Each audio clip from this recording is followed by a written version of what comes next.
അസ്സലാമു അലൈക്കും വറഹ്മത്തുള്ളാഹി വബറകാതുഹു. ബിസ്മില്ലാ അൽഹംദുലില്ലാഹി റബ്ബിൽ ആലമീൻ വൽ ആഖിബത്തു ലിൽ മുത്തഖീൻ വലാ ഉദ്വാന ഇല്ലാ അലൽ ളാലിമീൻ വസല്ലല്ലാഹു അലാ നബീന മുഹമ്മദിൻ വഅലാ ആലിഹി വസഹ്ബിഹി അജ്മഈൻ അമ്മാ ബഅദ്.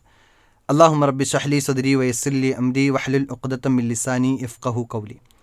ഏറെ സ്നേഹാദരനരായ സത്യവിശ്വാസികളെ, വിശ്വാസിനികളെ, റബീഉൽ അവ്വൽ മാസം പിറന്നു കഴിഞ്ഞാൽ പിന്നെ പള്ളികൾ അലങ്കരിച്ച് തോരണങ്ങൾ റോഡിലൊക്കെയും കെട്ടി അങ്ങനെ ഒരു വലിയൊരു ആഘോഷം നടത്തുന്ന ഒരു വലിയ വിഭാഗം നമുക്ക് കാണാൻ സാധിക്കും.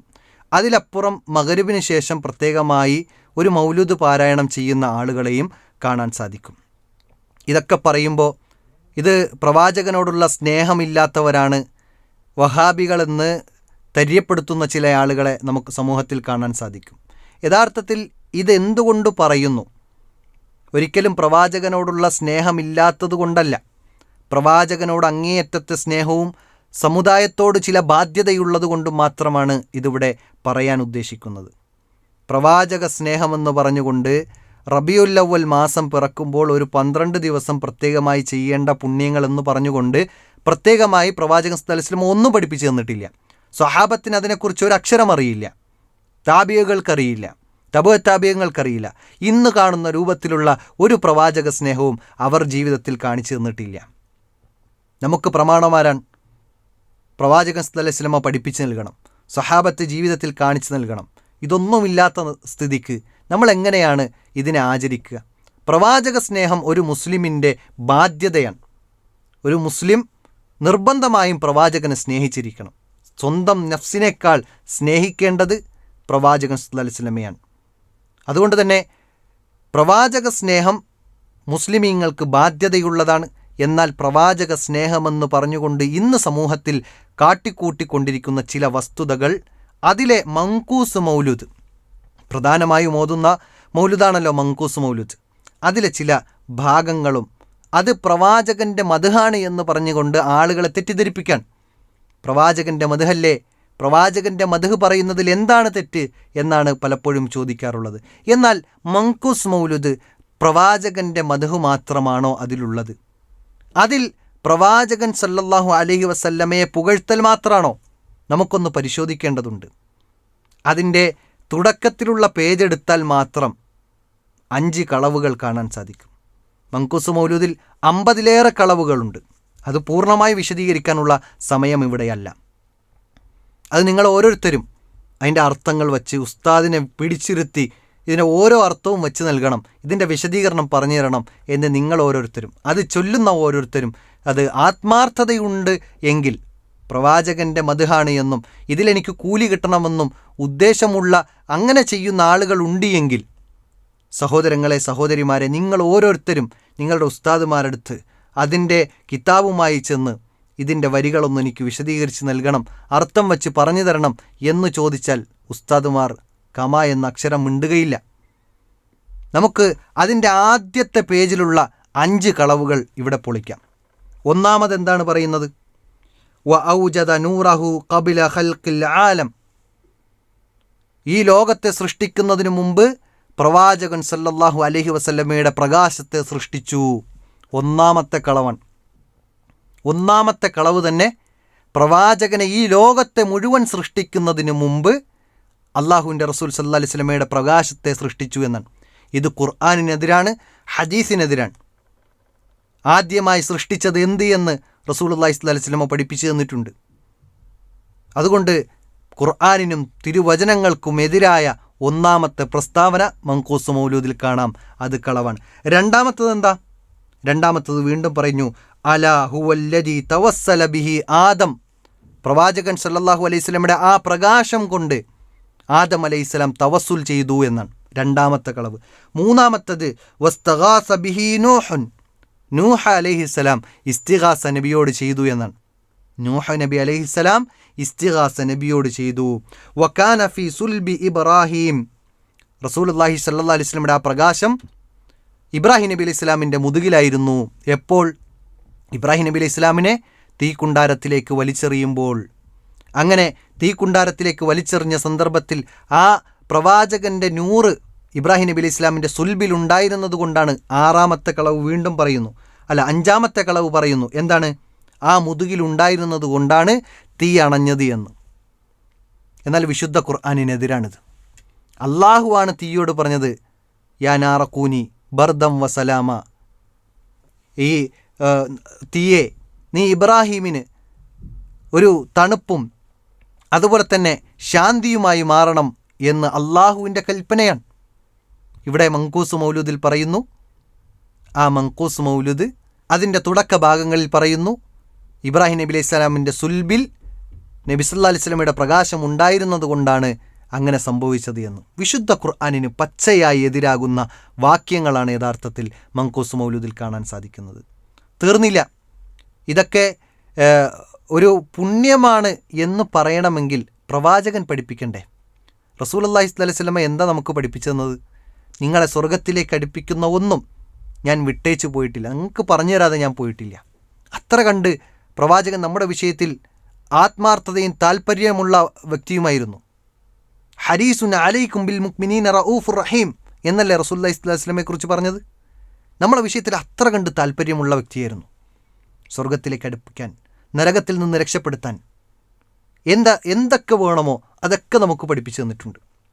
നരകത്തിലേക്ക് ആപതിക്കുന്ന എല്ലാ മൈന്യൂട്ടായ കാര്യങ്ങളെക്കുറിച്ചും റസൂൽ കരീം സല്ലല്ലാഹു അലൈഹി വസല്ലമ നമുക്ക് പഠിപ്പിച്ചു തരാതെ പോയിട്ടില്ല, നമ്മളോട് വിരോധിക്കാതെ പോയിട്ടില്ല. അങ്ങനെ പഠിപ്പിച്ച ഒരു പ്രവാചകൻ എന്തുകൊണ്ട് മങ്കൂസ് മൗലൂദ് പഠിപ്പിച്ചിട്ടില്ല? ആ മങ്കൂസ് മൗലൂദിന് ഇന്ന ശ്രേഷ്ഠതകളുണ്ട് എന്ന് പഠിപ്പിച്ചിട്ടില്ല.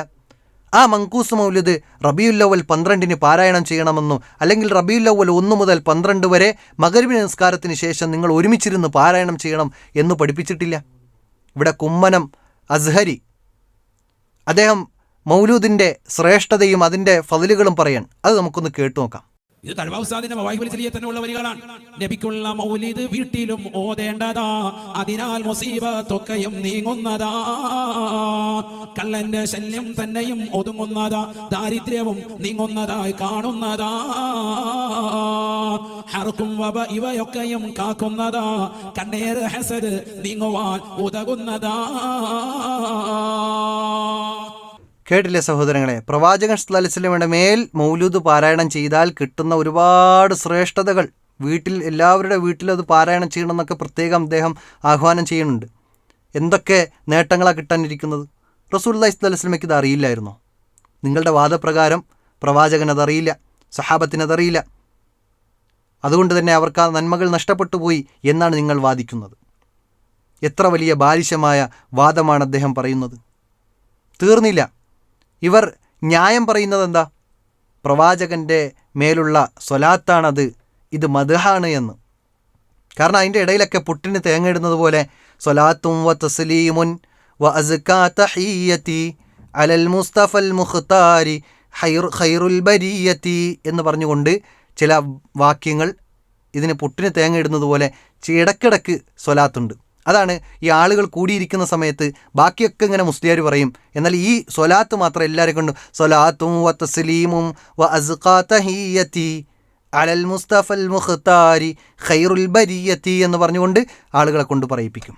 എന്നാൽ അതിനിടയിലുള്ള ബാക്കി ഭാഗങ്ങളൊന്ന് പരിശോധിച്ച് നോക്കുകയാണെങ്കിൽ, അതിൻ്റെ വരികളൊന്ന് പരിശോധിച്ച് നോക്കിയാൽ സഹോദരങ്ങളെ, എത്ര വലിയ ഗൗരവമാണ്, എത്ര വലിയ ഗൗരവമുള്ള വിഷയമാണ് അവർ പറയുന്നത്. ഇദ്ദേഹം തന്നെ, ഈ നിസാമുദ്ദീൻ അസ്ഹരി തന്നെ അതിനെക്കുറിച്ച് പറയുമ്പോൾ അദ്ദേഹം വിശദീകരിക്കുന്നത് നമുക്കൊന്ന് കേട്ടു നോക്കാം. അതിനൊരു മര്യാദയുണ്ട്, ഓരോന്ന് ഓതുന്നതിന് ഓരോ മര്യാദയുണ്ട്. സലാത്ത് അധികരിപ്പിക്കലാണ് അതിന്റെ ഓരോ ബൈത്തുകളിലും. യാ റബ്ബി സല്ലി അലൻ നബിയ്യ മുഹമ്മദി മുൻജിൽ ഖലായിഖി മിൻ ജഹന്നമ ഫീ ഗദീ. കത്തിച്ചൊലിക്കുന്ന നരകത്തിൽ നിന്ന് സർവ്വ മനുഷ്യരെയും രക്ഷിക്കുന്നതാകുന്ന മുത്തുനബിയെ, തങ്ങളുടെ മേൽ അല്ലാഹുവിൻ്റെതാകുന്ന സലാത്ത് സലാം ഉണ്ടാവട്ടെ. യാ റബ്ബി സല്ലി അലൻ നബിയ്യ മുഹമ്മദി മുൻജിൽ ഖലായിഖി മിൻ ജഹന്നമ ഫീ ഗദീ. കേട്ടില്ലേ സഹോദരങ്ങളെ? അദ്ദേഹം പറയുന്നത് സ്വലാത്താണ് എന്ന് പറഞ്ഞുകൊണ്ട് യാ റബ്ബി സല്ലി അലൻ നബി മുഹമ്മദി, അതത്രയും സ്വലാത്ത് തന്നെയാണ്. പക്ഷെ അതിൻ്റെ ബാക്കി ഭാഗം എന്താ? മുൻജിൽ ഖലായിഖി മിൻ ജഹന്നമ ഫീ ഗദി, നരകം കത്തിജ്വലിക്കുന്ന നരകത്തിൽ നിന്ന് കാക്കണ നബിയെ എന്ന് പറഞ്ഞുകൊണ്ടാണ് ഇവിടെ ആ മങ്കൂസ് മൗലൂദിൽ പറയുന്നത്. ആരാണ് നരകത്തിൽ നിന്ന് കാക്കുന്നവൻ? പ്രവാചകൻ സല്ലല്ലാഹു അലൈഹി വസല്ലമ നരകത്തിൽ നിന്ന് കാക്കുന്നവനാണ് എന്നാണ് അദ്ദേഹം അതിലൂടെ മങ്കൂസ് മൗലൂദിൻ്റെ ഒരു വരി പറയുന്നത്. അത് പറയുമ്പോൾ അദ്ദേഹത്തിൻ്റെ വാക്കുകളൊന്ന് ഇടറുന്നുണ്ട്, ഇത് വ്യക്തമാകുന്നില്ല. കാക്കുന്നു എന്ന് പറയാൻ അദ്ദേഹത്തിൻ്റെ എന്തോ ഒരു പേടി ജനിച്ചതുപോലെ, ആളുകൾ അത് പിടിച്ചു പോകുമോ എന്ന, ആളുകൾ കള്ളി വെളിച്ചത്തിലാകുമോ, ആളുകൾക്ക് മുമ്പിൽ ഇത് പ്രകടമായി പോകുമോ എന്ന ഭയം കൊണ്ടാണോ എന്താണെന്ന് അറിയില്ല. എന്തായാലും അദ്ദേഹം അവിടെ അതിൻ്റെ വിഷയമെടുത്തു പറയുന്നുണ്ട്. നരകത്തിൽ നിന്ന് കാക്കുന്ന നബിയെ എന്ന് പറഞ്ഞുകൊണ്ടാണ് ആ നബിക്ക് സ്വലാത്ത് ചൊല്ലണം എന്നാണ് അവിടെ പറയുന്നത്. അപ്പോൾ പുട്ടിന് തേങ്ങയിടുന്ന മാതിരി ഇടയ്ക്കൊരു സ്വലാത്തും ബാക്കിയെല്ലാം ശിർക്കും. ഇതാണ് മങ്കൂസ് മൗലൂദിൻ്റെ അവസ്ഥ. ഇനി മറ്റൊരു വരി നമുക്ക് പരിചയപ്പെടാം. എന്താണ് ആ വരി? അബ്ദുക്കൽ മിസ്കീനു യർജു ഫദ്ലക്കൽ ജമ്മൽ ഗഫീറു ഫീക ഖദ് അഹ്സൻതു ظന്നി യാ ബശീറു യാ നദീർ. എന്താണ് അതിൽ പറയുന്നത്? നമ്മുടെ മുസ്ലിമായ അത്ര കണ്ട് അറിവില്ലാത്ത സാധാരണ ജനങ്ങളോട് ചോദിച്ചാൽ പോലും നമ്മൾ ആരുടെ അടിമയാണ് എന്ന് ചോദിച്ചാൽ ഒരു ചെറിയ കുട്ടി പോലും പറയും അള്ളാഹുവിൻ്റെ അടിമയാണെന്ന്. എന്നാൽ ഇവിടെ മങ്കൂസ് മൗലൂദിൽ പറയുന്നത് എന്താ? അബ്ദുക്കൽ മിസ്കീനു യർജു, നബിയെ അങ്ങയുടെ അടിമ ഇതാ വന്നിരിക്കുന്നു, താങ്കളിൽ നിന്ന് ചിലത് പ്രതീക്ഷിച്ചു കൊണ്ട് വന്നിരിക്കുന്നു എന്ന്. പ്രവാചകൻ്റെ അടിമയാണോ ഞങ്ങൾ? ഇത് അള്ളാഹുവിൻ്റെ അടിമയായ നമ്മൾ എങ്ങനെയാണ് പ്രവാചകൻ്റെ അടിമയാവുക? ഇങ്ങനെ നോക്കുമ്പോൾ വരികളിലെല്ലാം അവിടെയെല്ലാം ഷിർക്കുകൾ ഇങ്ങനെ കടർന്നു കൂടി പ്രവാചകനെ അമിതമായി വാഴ്ത്തി പുകഴ്ത്തി പ്രവാചകനെ അള്ളാഹുവിൻ്റെ സ്ഥാനത്തേക്ക് എത്തിക്കുകയാണ് യഥാർത്ഥത്തിൽ മങ്കൂസ് മൗലൂദിൽ. ഇനി മങ്കൂസ് മൗലൂദ് മാത്രമല്ല, ഇവർക്ക് ഏതൊക്കെ ബൈത്തുകളുണ്ടോ, ഏതൊക്കെ മൗലൂദുകളുണ്ടോ, ഏതൊക്കെ മാലകളുണ്ടോ, അതിലെല്ലാം ഇത് തന്നെയാണ് അവസ്ഥ. നരകത്തിൽ നിന്ന് കാക്കണ നബിയെ എന്നാണ് നേരത്തെ ആ ഒരു വരി നമ്മൾ പറഞ്ഞത്. എന്താണ് പറഞ്ഞത്?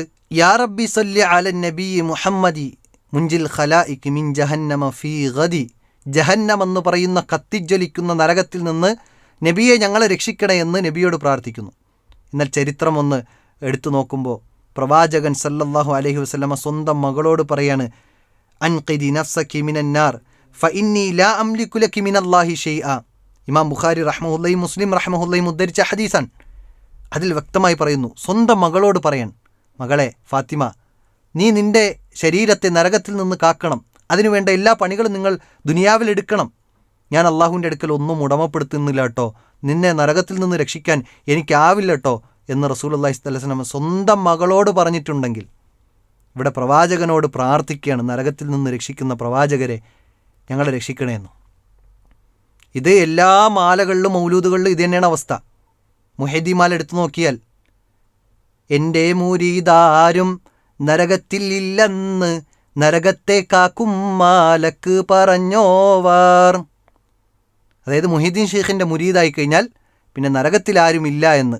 അങ്ങനെ മുരീദായ ആളുകൾക്കൊന്നും നരകത്തിലേക്ക് പ്രവേശനമില്ല എന്ന് നരകത്തെ കാക്കുന്ന മലക്ക് പറഞ്ഞുവെന്ന്. അപ്പോൾ ഇതാണ് അവസ്ഥ. മാലകളുടെയും മൗലൂദുകളുടെയും ഒക്കെ അവസ്ഥ ഇതാണ്. തീർന്നില്ല. ഇനി നമ്മുടെ പകര അഹ്സനി അദ്ദേഹം പറഞ്ഞ ഭാഗം കൂടി കേൾക്കാം. ഇതൊക്കെ പ്രവാചകൻ്റെ മേലുള്ള സ്വലാത്തല്ല, പ്രവാചകനോടുള്ള നേരിട്ടുള്ള പ്രാർത്ഥന തന്നെയാണ് എന്ന് അദ്ദേഹം പറയുന്നുണ്ട്. നമുക്കൊന്ന് കേൾക്കാം. അള്ളാഹുവിൻ്റെ റസൂലിനോട് എല്ലാ സങ്കടവും പറയുന്ന ഒരു ഏരിയയാണ് അഷ്റഖ് എന്ന ഖസീദ.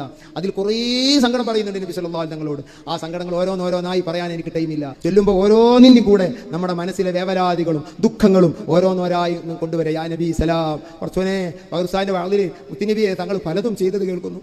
ഞാൻ കടക്കാരനാണ്, പരിഹാരം വേണം, എനിക്ക് തഖ്വയില്ല, തഖ്വ തരണം, എനിക്ക് സ്വലാഹില്ല, സ്വലാഹ് തരണം, ഈമാൻ പൂർത്തിയാക്കി തരണം തുടങ്ങിയ വേവലാദികൾ കൈ കാണിച്ച് നബിയോട് പറ. ഒരു തെറ്റില്ല. മുത്തുനബിയിലേക്ക് കൈ കാണിക്കുന്നത് ഹറാമാണെന്നോ കറാത്താണെന്നോ ഒരു ഇമാമും പറഞ്ഞിട്ടില്ല. അതൊക്കെ ആരോ പടച്ചുണ്ടാക്കിയതാണ്. ഇല്ല, പറഞ്ഞിട്ടില്ല.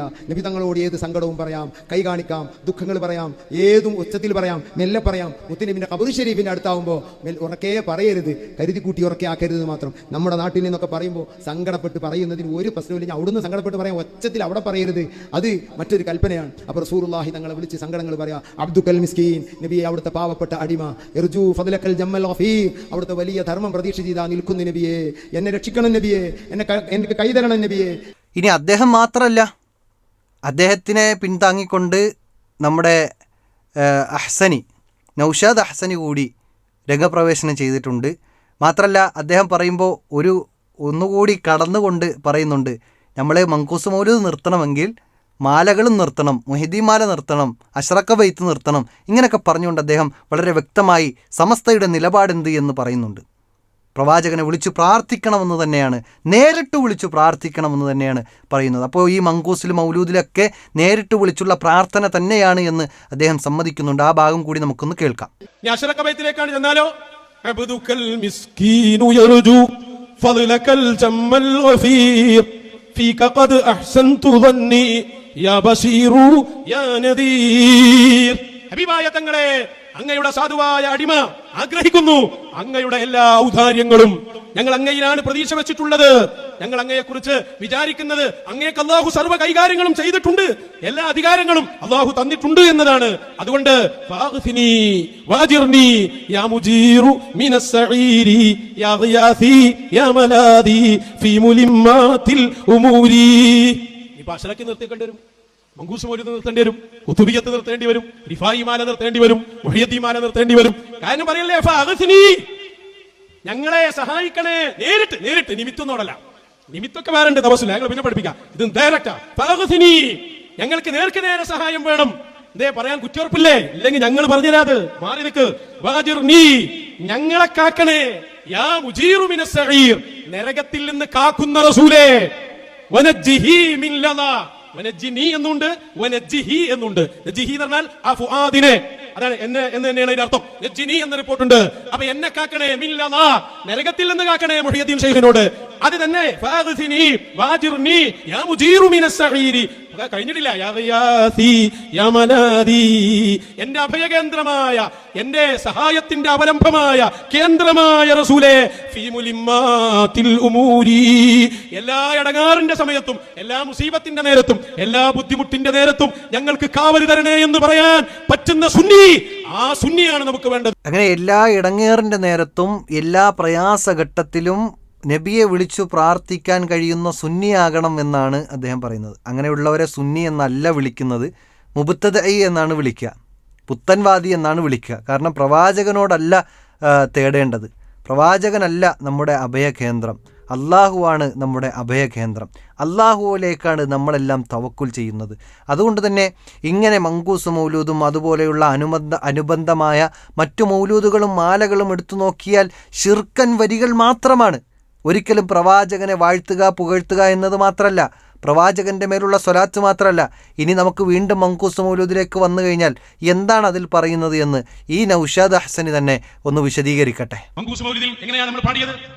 ഇർതകബതു അലൽ ഖതാ ഗൈറ ഹസ്രിൻ വഅദദ് ലക അസ്കൂ ഫീഹാ സയ്യിദി ഖൈറൻ നബി. ഇർതകബതു അലൽ ഖതാ, ഇതല്ലേ ഹബീബായ സ്വല്ലല്ലാഹു അലൈഹി വസല്ലമ തങ്ങളുടെ ഏറ്റവും പ്രധാനപ്പെട്ട ആ മദ്ഹുകളൊക്കെ പറഞ്ഞതിന്റെ ശേഷം എല്ലാ മദ്ഹും പറഞ്ഞിട്ട് മഹാനവറുകൾ പറയാ, ഞങ്ങൾക്ക് നേർക്ക് നേരെയുള്ള സഹായം. കേട്ടില്ലേ? പ്രവാചകൻ സല്ലല്ലാഹു അലൈഹി വസല്ലം ഒന്ന് വാഴ്ത്തിയും പുകഴ്ത്തിയും ഒക്കെ ഒന്ന് ഒരു പുട്ടിന് തേങ്ങ ഇടുന്നത് പോലെ ഇടയ്ക്കൊന്നിങ്ങനെ പറഞ്ഞിട്ട് പിന്നീട് എന്താ പറയല്? നേരിട്ടുള്ള സഹായതേട്ടമാണ്, പ്രവാചകനോടുള്ള പ്രാർത്ഥനയാണ്, ഷിർക്കാണ്, പച്ചയായ അള്ളാഹുവിൽ പങ്കുചേർക്കലാണ്. പാപം പുറത്തു തരണേ, നരകത്തിൽ നിന്ന് രക്ഷിക്കണേ എന്ന് പറഞ്ഞുള്ള ഒരുപാട് ഷിർക്കൻ വരികൾ കാണാൻ സാധിക്കും. അവിടെ ഒന്നും തീർന്നില്ല, ഇനിയും അദ്ദേഹം വിശദീകരിക്കുന്നത് നമുക്കൊന്ന് കേൾക്കാം. അങ്ങയോട് അസ്കൂ, ഞങ്ങളെ അന്യായം ബോധിപ്പിക്കുന്നു, തെറ്റ് ചെയ്തു പോയി, അതിന് പരിഹാരം വേണം, അങ്ങയുടെ ശഫാഅത്ത് വേണം, അങ്ങ് ഇടപെടണം, നേർക്ക് നേരെ. കേട്ടില്ലേ? നേർക്ക് നേരെ, തവസ്സുലല്ല, നേർക്ക് നേരെയുള്ള പ്രാർത്ഥന തന്നെയാണ് എന്ന് അദ്ദേഹം ഊന്നി പറയുന്നുണ്ട്. ചില ആളുകളെങ്കിലും അതിനെ വ്യാഖ്യാനിക്കാനും വളച്ചൊടിക്കാനൊക്കെ ശ്രമിച്ചപ്പോൾ ശരിയായ മങ്കൂസ് മൗലൂദിലെ അർത്ഥമെന്ത് എന്ന് ശരിക്കു പച്ചയ്ക്ക് പഠിപ്പിച്ചു തരാണ് നൗഷാദ് അഹ്സനി. ഇത് മാന്യമായ എൻ്റെ ശ്രോതാക്കൾ, പാവപ്പെട്ട മുസ്ലിം സമുദായം ഇത് തിരിച്ചറിയണം. പ്രവാചകനോടുള്ള നേർക്ക് നേരെയുള്ള പ്രാർത്ഥനയാണ് യഥാർത്ഥത്തിൽ ഈ മങ്കൂസ് മൗലൂദിലൊക്കെ ഈ പാവപ്പെട്ട മനുഷ്യരെ കൊണ്ട് മുസ്ലിയാക്കന്മാർ ചൊല്ലിപ്പിക്കുന്നത് എന്നത് നമ്മൾ അടിവരയിട്ട് മനസ്സിലാക്കേണ്ട ഒരു വസ്തുതയാണ്. ഇനിയും അദ്ദേഹം വിശദീകരിക്കുന്നുണ്ട്. ഇനിയും മറ്റു ചില വചനങ്ങൾ ആ മങ്കൂസ് മൗലൂദിലെ ചില വരികൾ വെച്ചുകൊണ്ട് വിശദീകരിക്കുന്നുണ്ട്. അതുകൂടി നമുക്കൊന്ന് കേട്ടു നോക്കാം.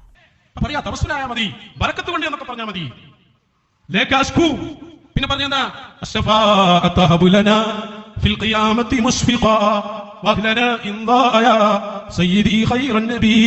ഞങ്ങൾക്ക് അങ്ങയുടെ ശഫാഅത്ത് തരണം. നേർക്ക് നേരല്ലേ? മങ്കൂസ് മൗലൂദിന്റെ അവസാനത്തിലേക്ക് അങ്ങോട്ട് എത്തിയാലോ പിന്നെ തേട്ടമാണ്. ഹബീബായ നബി മുഹമ്മദ് റസൂലുള്ളാഹ് يا سيد السادات جئتك قاصدا أرجو حماك فلا تخيب مقصدي قد حل بي ما قد علمت من الأذى والظلم والضعف الشديد فاصعدي. എനിക്ക് വന്ന ബുദ്ധിമുട്ടുകളൊക്കെയും അങ്ങേക്കറിയാലോ നബിയേ.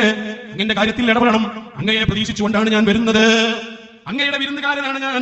അങ്ങനെക്ക് അവിടുത്തെ ഔദാര്യം കൊണ്ട് അതിനൊക്കെ പരിഹാരം തരണേ എന്നല്ലേ മുത്ത് റസൂൽ.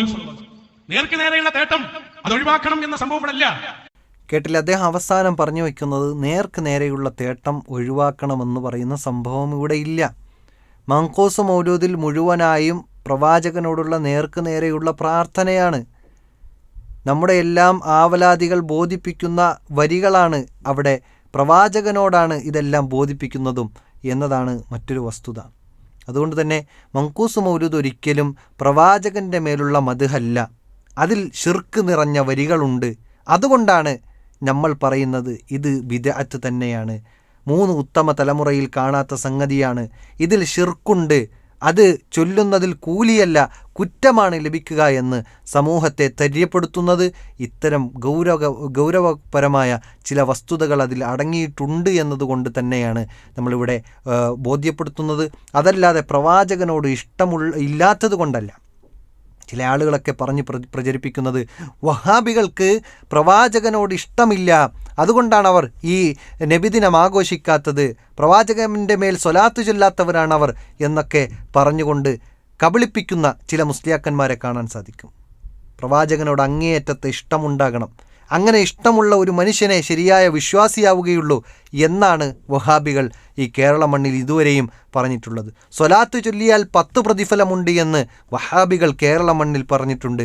വെള്ളിയാഴ്ച ദിവസം പ്രത്യേകമായി പ്രവാചകൻ്റെ മേൽ സ്വലാത്ത് ചൊല്ലണമെന്ന് മിമ്പറുകളിൽ നിന്ന് സംസാരിച്ചിട്ടുണ്ട്. അതുകൊണ്ട് കളവ് പറയുന്നത് അവസാനിപ്പിക്കണം. പ്രവാചകൻ സല്ലല്ലാഹു അലൈഹി വസല്ലമയോടുള്ള മദ്ഹ് എന്ന പേരിൽ കാട്ടിക്കൂട്ടുന്ന ഈ കോപ്രായങ്ങൾ അവസാനിക്കണം. സമൂഹത്തോടുള്ള ഒരു ബാധ്യതയാണ് യഥാർത്ഥത്തിൽ ഇവിടെ നിർവഹിക്കുന്നത്. ഇത്തരം ബിദ്അത്തുകളിൽ നിന്ന് ആളുകൾ രക്ഷപ്പെടണം. നല്ലതല്ലേ, പുണ്യമല്ലേ എന്ന് കരുതി ചെയ്യുന്ന പാവപ്പെട്ട ജനങ്ങൾ ഇത്തരം ബിദ്അത്തുകളിൽ നിന്നും ഇത്തരം ശിക്ഷ ലഭിക്കുന്ന കാര്യങ്ങളിൽ നിന്നും രക്ഷപ്പെടേണ്ടതുണ്ട് എന്നതുകൊണ്ട് മാത്രമാണ് ഇത്തരം പ്രബോധന പ്രവർത്തനങ്ങൾ നമ്മൾ നടത്തി വരുന്നത്. അതല്ലാതെ പ്രവാചകനോടുള്ള ഇഷ്ടമില്ലാത്തതല്ല, മറിച്ച് അങ്ങേയറ്റത്തെ ഇഷ്ടം പ്രവാചകനോടുമുണ്ട്, അതോടൊപ്പം സമൂഹത്തിനോടുള്ള ബാധ്യതയും നിറവേറ്റുന്നു എന്നത് മാത്രമാണ്. കാര്യങ്ങളെ കൃത്യമായി പഠിക്കാനും മനസ്സിലാക്കാനും ആ രൂപത്തിൽ ഉൾക്കൊണ്ടുകൊണ്ട് പരലോകത്ത് രക്ഷപ്പെടുന്ന പ്രവർത്തനങ്ങളുമായി മുന്നേറാൻ അള്ളാഹു നമുക്കേവർക്കും തൗഫീക്ക് നൽകി അനുഗ്രഹിക്കുമാറാകട്ടെ. വ ആഖിറു ദഅവാന അനിൽ ഹംദുലില്ലാഹി റബ്ബിൽ ആലമീൻ. അസ്സലാമു അലൈക്കും വറഹ്മത്തുള്ളാഹി വബറകാതുഹു.